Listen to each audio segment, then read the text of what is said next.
cop who called armed cops, helicopters, K-9s on a child or children for playing ding dong ditch. Knock on the door, leave the premises. Hell of a thing. He's been sued. Put it up full mass. This man literally utilized the entire weight of a policing agency, and he don't run a damn thing. We previously covered this story on Indisputable. We got the update. According to a recently filed lawsuit, a state trooper now, just a regular state trooper, called in a K-9 unit, helicopter, officers with rifles specifically. He needed cops that had rifles just because he thought a teenager played ding dong ditch at his home.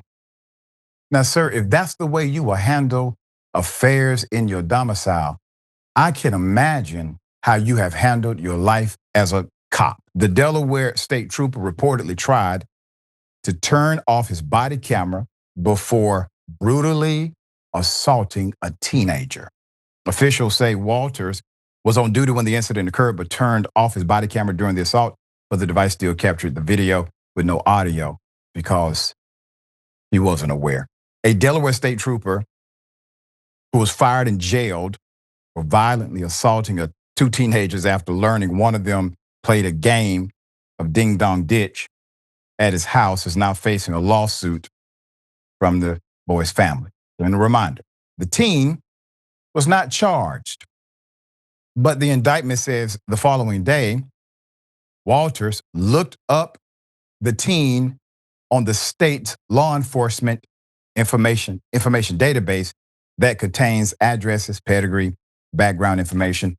Some of this stuff is not available to the public. Obviously, that's an illegal and unlicensed use of it. A few days later, on August 21st, August 21st, after he conducted his off-the-book illegal investigation, a 15-year-old child and his friend were pranking homes in Ellesmere by knocking on doors, then running away, also known as ding dong ditch.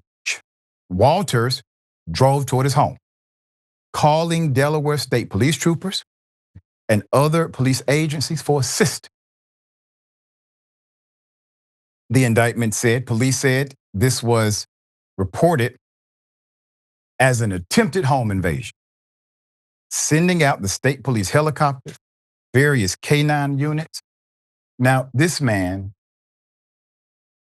has lied to his coworkers, lied to the police. Walters and a Newport police officer went to the home of the 17-year-old child at gunpoint. You can't fault Newport. Newport, they are an adjacent agency. State troopers call in, everybody on deck. They think it's home invasion happening. Removed them from the house. The 17-year-old and his friend had not been involved in the ding dong ditch prank.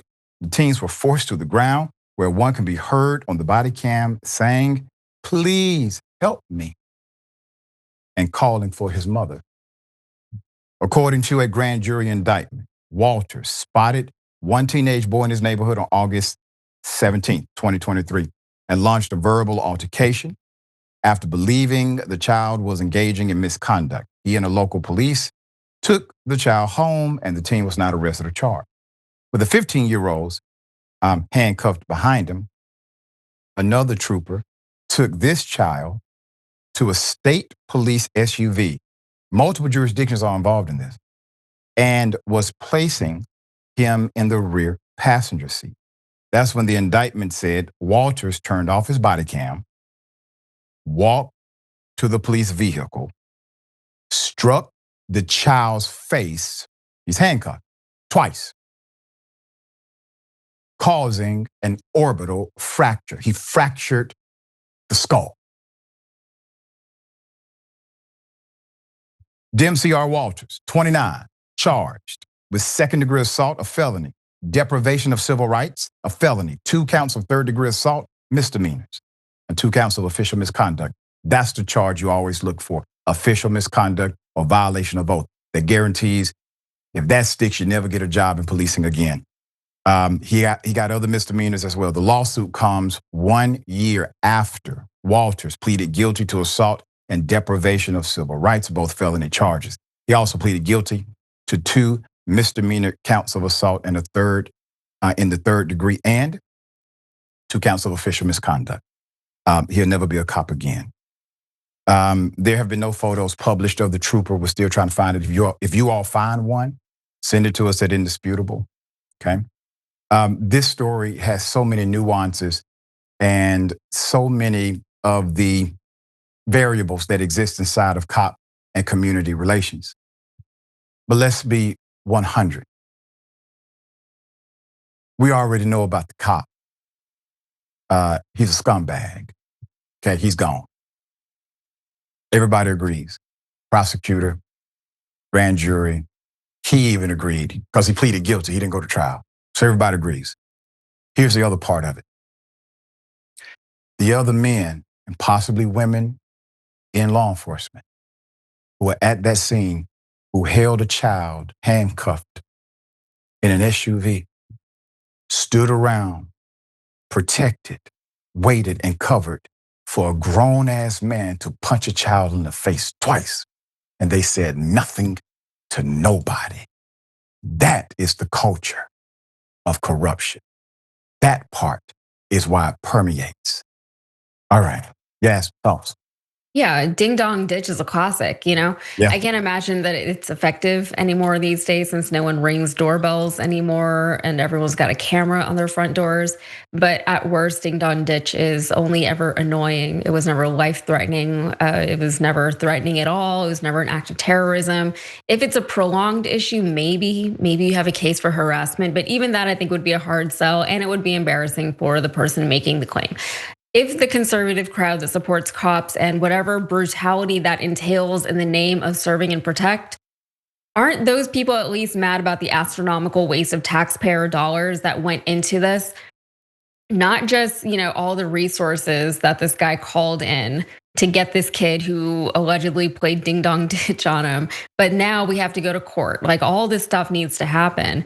And it is going to be a massive waste of money for the people of Delaware. And I hope part of that sinks in with them. Maybe they think, oh, gotta do what you gotta do. But none of this needed to happen, right? All of this is a waste because none of this needed to happen in the first place.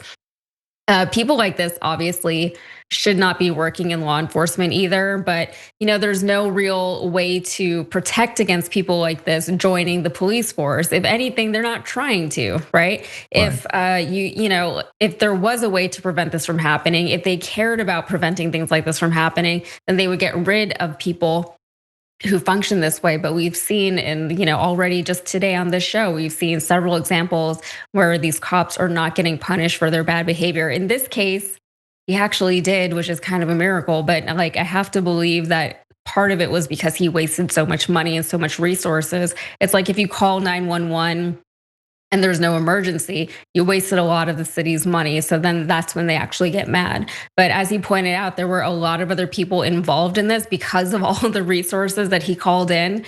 And not one of them was able to stand up for a child who was being not just demonized, but brutalized by this cop.